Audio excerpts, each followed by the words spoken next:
रवि एक छोटा लेकिन बहुत जिज्ञासु लड़का था। उसे नई चीजें खोजना और रोमांचक कहानियां पढ़ना बहुत पसंद था। गर्मी की छुट्टियों में वह अपने दादाजी के गांव गया। गांव के पास एक पुराना, बड़ा और सुनसान सा महल था, जिसे लोग रहस्यमयी हवेली कहते थे। रवि ने दादाजी से पूछा, दादाजी, ये हवेली इतनी वीरान क्यों है?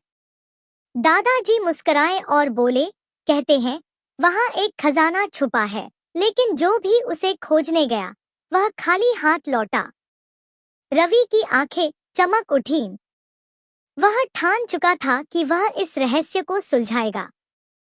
अगले ही दिन वह अपने दोस्त मोहन के साथ हवेली पहुंचा। दरवाजा हल्के से धकेला तो चरमराहट की आवाज आई और अंदर अंधेरा था। जैसे ही वे अंदर गए, उन्हें एक पुरानी पेंटिंग दिखी। उसमें एक राजा के हाथ में एक नक्शा था। रवि ने ध्यान से देखा। नक्शे में हवेली के नीचे एक तहखाने का संकेत था। मोहन, हमें तहखाने तक जाना होगा, रवि उत्साह से बोला। दोनों ने इधर-उधर खोजबीन की और एक कोने में मिट्टी से ढकी लकड़ी की फर्श देखी।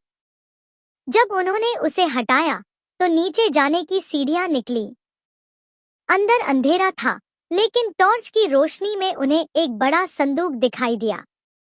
मोहन ने कांपते हुए कहा, क्या इसमें ही खजाना होगा? रवि ने धीरे से संदूक खोला और उनकी आंखें हैरानी से फैल गईं। अंदर सोने के सिक्के, बहुमूल्य रत्न और एक पुराना पत्र था।